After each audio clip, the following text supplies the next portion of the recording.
اللہ اللہ اللہ اللہ۔ اور معاشرے کا کتنا کمینہ شخص ہے وہ جو کسی کی بیٹی کو اس لیے تنگ کرتا ہے کہ وہ جہیز نہیں لے کے آئی، یا وہ اس کی خواہش کے مطابق، اس کی توقع کے مطابق جہیز نہیں لائی۔ شریعت اسلامیہ نے تو نکاح کو آسان قرار دیا، اور یہ جو ہم اتنی لمبی چوڑی باراتیں لے کر کے چلے جاتے ہیں بیٹی والوں کے گھر میں، تو اسلام میں تو اس کا ایسا کوئی تصور نہیں ہے۔ 500 600 لوگ بیٹی والوں کے ہاں چلے جاتے ہیں، اور جس طرح کسی محاذ پہ جا رہے ہیں۔ نکاح فی المساجد کا رواج اگر ڈالا جائے تو ہماری زندگیاں سوکھی ہو جاتی ہیں۔ یہ جو مروج سلسلہ ہے، اس سے غریب لوگ تو پریشان ہیں ہی، امیر لوگ بھی سکھ میں نہیں ہیں۔ آج 1 کروڑ روپیہ شادی پہ خرچ آ رہا ہے، اور جس کی 4 بیٹیاں ہیں وہ ساری زندگی اسی کام میں ہی لگا رہتا ہے۔ اور غریبوں کی زندگی تو اجیرن ہے۔ غریب کی بیٹیاں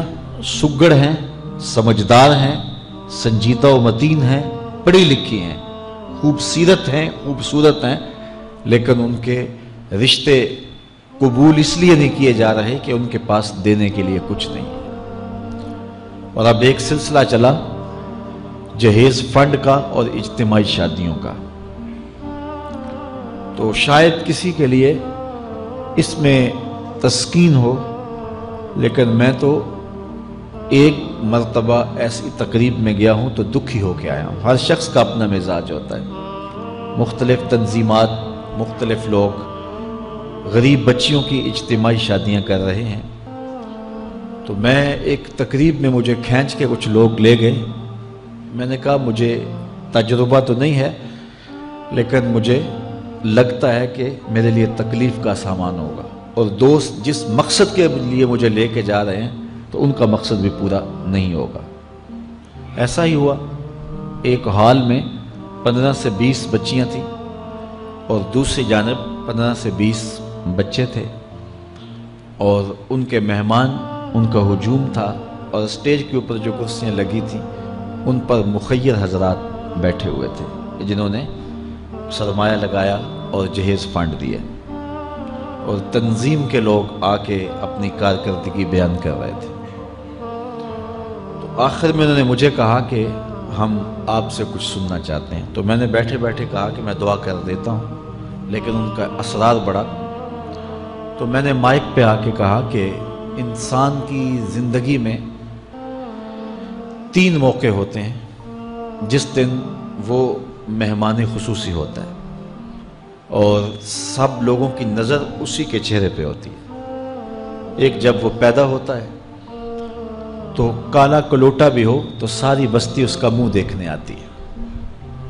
اور اسے بہنیں چاند کہہ کے پکارتی ہیں، چاہے اس کا رنگ گہرا سیاہ کیوں نہ ہو۔ دوسرا موقع انسان پر اس وقت آتا ہے جب وہ دولہا بنتا ہے، تو سارے لوگ اسی کو دیکھتے ہیں، اور وہ نگاہوں کا مرکز ہوتا ہے، اور چیف گیسٹ وہی ہوتا ہے۔ اور تیسرا وقت اس کے اوپر تب آتا ہے جب وہ چٹا لٹھے کا لباس پہنتا ہے، تو سارا شہر اس کا منہ دیکھنے آتا ہے۔ تو میں نے کہا ان غریب لوگوں سے آج تم نے یہ حق بھی چھین لیا۔ آج مخیر حضرات کو اوپر بٹھایا اور ان کو نیچے بٹھایا ہوا ہے، اس لیے کہ یہ غریب ہیں، اور کسی کے چہرے کے اوپر میں نے کہا خوشی کے آثار نہیں نظر آ رہے، اداسیاں ہیں، اور اتنے لوگوں کو ان کی غربت کا گواہ بنا رہے۔ ایک دم سکوت طاری ہو گیا حال پر، چونکہ مجھ سے وہ کچھ ایسی باتیں سننا چاہ رہے تھے جس سے ان کو داد ملتی۔ میں نے کہا تمہارے جذبے اپنی جگہ پہ، لیکن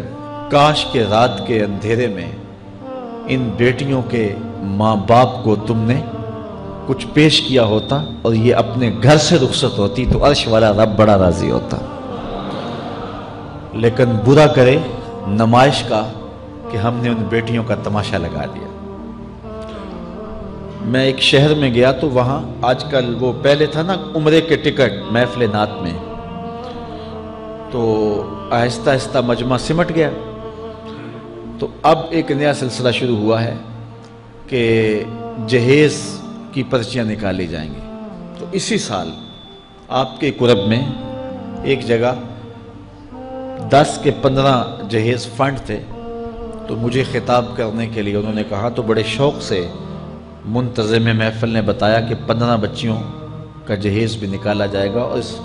پردے کے پیچھے ہزاروں بچیاں بیٹھی ہوئی ہیں۔ تو میں نے اپنی گفتگو میں کہا کہ یہ ظلم نہ کرو، یہ زیادتی نہ کرو، تمہارے پاس 100 لوگوں کا کھانا ہے تو 500 لوگوں کو نہ بلاؤ کہ تم قرعہ اندازی کر کے 100 آدمیوں کو کھانا دے دو اور 400 آدمیوں کو کہو کہ تمہارا نام نہیں نکلا۔ تمہارے پاس 100 کا کھانا ہے تو 100 کو ہی پردے سے بلاؤ اور ان کو کھانا کھلا دو۔ میں نے کہا 10,000 بیٹیاں اس پردے کے پیچھے بیٹھی ہیں آپ کے بقول، اور آپ ان میں سے چند کو قرعہ اندازی کے ذریعے جہیز فنڈ دے رہے ہیں۔ ہر پرچی پہ 10,000 بیٹی کا دل دھڑکے گا کہ شاید میرے مقدر جاگ پڑے اور غموں کی سیاہ رات ختم ہو گئی، لیکن جب آخری پرچی کے بعد اعلان کیا جائے گا کہ قرعہ اندازی مکمل ہو گئی، تو کتنی بیٹیاں گھروں میں جب واپس جا رہی ہوں گی تو تم نہیں جانتے ان کے قدم کتنے بوجھل ہوں گے۔ اور رسول اللہ کا میلاد ہو اور بیٹیاں آنسو بہاتی ہوئی جائیں، تو میں نے کہا تم خوشیاں خریدنے لگے تھے، غم خرید لیے تم نے، خوشیاں بانٹنے لگے تھے، غم بانٹ لیے تم نے۔ تو یہ زیادتی نہ کرو، یہ جو رواج پڑ رہا ہے یہ اپنی نمائش کے لیے، خدا را آگے تم نے عمرے کے ٹکٹ بانٹے، بہت کچھ کیا لوگوں کو اکٹھا کرنے کے لیے، اور کیا کیا رنگ اپنائے گئے۔ میں نے کہا وہ اچھا تھا، چلو مجھے اس پر بھی بات ہے، لیکن چلو میں نہیں کرتا، لیکن یہ ظلم نہ کیا جائے کہ محافلات میں مجمع اکٹھا کرنے کے لیے جو ہے وہ غریبوں کی بچیاں بلا کر کے تو 10 کو آپ دے کے باقیوں کو کہیں کہ معذرت ہمارے پاس اتنا ہی تھا۔ تو آپ کے پاس 100 کا کھانا ہے، 100 کا پانی ہے، تو 500 پیاسوں کو نہ بلائیں، 500 بھوکوں کو نہ بلائیں، 100 کو ہی بلا کر کے پردے سے جو ہے وہ ان کی مدد کریں۔ تو میں یہ کہتا ہوں کہ ہم جہیز فنڈ دینے کی بجائے، یہ جب تک یہ حالات ختم نہیں ہوتے، میں خفیہ طور پہ یہ بھی کرنا چاہیے، لیکن ساری قوم ادھر لگ گئی ہے، تو اس کی بجائے ہمارے علماء کو، ذمہ دار کو، یہ مختلف چینلز کے اوپر یہ جو ٹاکنگ ہوتی ہے اس پہ گفتگو ہونی چاہیے کہ اس رسم کو ختم کیا جائے اور معاشرے کی تربیت کی جائے کہ بیٹیوں کا رشتہ اس لیے قبول کیا جائے کہ وہ دیندار ہیں، وہ پردے دار ہیں، وہ سگڑ ہیں، وہ پڑھی لکھی ہیں اور ان کے اخلاق اچھے ہیں، یہ معیار بنایا جائے، دولت کو معیار نہ بنایا جائے۔ اس طرح معاشرے پس جائیں گے اور معاشرے کے پلے کچھ بھی نہیں بچے گا۔ اور آج اندازہ نہیں ہے ہم کو کہ جس کی بیٹیاں گھر کی دہلیز پہ جوان ہے اس کی زندگی کتنی کٹھن گزر رہی ہے۔ کوٹھے تے چڑھ ویخ فریدا تے گھر کر بلدی اگ، میں جاتا دل دکھی میرا پر دکھی سارا جگ۔ تو پورا معاشرہ اس وقت اس اذیت سے، اس کڑن سے گزر رہا ہے کہ بیٹیاں جوان ہیں اور رشتے نہیں مل رہے، اور پھر اگر رشتے مل رہے ہیں تو بیٹے والوں کے نخرے ہی بڑے عجیب ہیں، اور پھر جس طرح وہ بیٹیوں کو، غریبوں کی بیٹیوں کو لونڈیاں بنا کے اپنے گھروں میں رکھتے ہیں، تو یہ ایک الگ درد کی اور دکھ کی کہانی ہے۔ میرے پاس لوگ آتے ہیں، دعا کیجئے، کاروبار نہیں ہے، معاشی بحران ہے، مالی پریشانیاں ہیں، بچے کے امتحان سر پہ ہیں، بہت سارے مسائل لے کر لوگ آتے ہیں، لیکن کوئی نہیں، لوگ حوصلے سے مصائب کا مقابلہ کرتے ہیں، کاٹتے ہیں۔ لیکن کچھ لوگ آتے ہیں دعا کے لیے تو بات کرتے ہی آنکھیں چھلکنے لگتی ہیں اور میرا دل بھی قابو میں نہیں رہتا۔ لوگ کہتے ہیں کہ حضرت دعا کرو، بیٹی سسرال میں دکھی ہے، اللہ سکھ دے دے۔ تو میں دعا بھی کرتا ہوں، لیکن میں تنہائی میں جا کے روتا ہوں کہ اس درد کا مداوع کیا ہے، اس دکھ کا علاج کیا ہے، اور معاشرہ تیزی سے اس تکلیف کی طرف بڑھ رہا ہے، اور طلاق کی شرح بھی جو ہے وہ بڑھتی چلی جا رہی ہے۔ میرے پاس ایک دن ایک صاحب آئے، ساتھ ان کی بیوی تھی، اور میں انہیں جانتا ہوں، عزت دار لوگ تھے۔ تو انہوں نے کہا کہ ہم آپ سے کوئی تنہائی میں بات کرنا چاہتے ہیں۔ تو ان کے اپنے عزیز تھے، بیٹیاں اس شخص کی زیادہ ہیں، اپنے عزیزوں میں شادی کر دی۔ تو اس وقت انہوں نے طے کر لیا کہ کوئی بات نہیں، ہم جہیز نہیں لیتے۔ لیکن وہ باپ بلک بلک کے مجھے کہہ رہا تھا کہ کتنے دنوں سے میری بیٹی گھر آ کے بیٹھی ہوئی ہے، اور وہ کہتے ہیں کہ اتنی دیر واپس نہ آنا جب تک تیرا جہیز پورا نہیں ہو جائے گا۔ میں کہتا ہوں کتنا صفاق معاشرہ ہو گیا ہے اور کتنے کٹھن حالات ہو گئے ہیں۔ تو جب معاشرہ اس کیفیت میں چلے جائے تو پھر انارکی پھیلتی ہے اور معاشرے پھر قائم نہیں رہتے۔ تو کتنی باپ کی دہلیز پر بوڑھی ہونے والی بیٹیاں، ان کی سسکیاں، ان کی آہیں اور ان کی چیخیں اس معاشرے کو بے چین کی ہوئی ہیں۔ تو امیر لوگوں کی ذمہ داری ہے کہ وہ غریبوں کے دکھ بانٹ لیں۔ اللہ تعالیٰ ارشاد فرماتا ہے کہ فَقُّ رَقَبَةٍ او اطعام فی یوم ذی مسغبہ، کسی پھنسے ہوئے کی گردن چھڑانا یہ بڑی نیکی ہے۔ تو اس وقت غریب کی بیٹیوں کا رشتہ کوئی قبول نہیں کرتا۔ اگر کوئی نوجوان اور اگر کوئی سرمایہ دار غریبوں کی بیٹیاں قبول کر لے تو یہ اس کی مہربانی ہوگی، اور اگر یہ نہیں کر سکتا تو کم از کم ان بیٹیوں کی شادیوں کا اہتمام کیا جائے، لیکن یہ مہربانی کی جائے کہ غریبوں کی بچیوں کو نمائش گاہ میں نہ کھڑا کیا جائے اور ان کی غربت کا تماشا نہ بنایا جائے۔ رات کی تنہائی میں ان کے ماں باپ کی خدمت کی جائے تاکہ وہ اپنی بیٹیوں کو عزت سے اٹھا سکیں۔ میرے حضور نے ارشاد فرمایا وَرَجُلٌ تَصَدَّقَ بِصَدَقَةٍ فَأَخْفَاهَا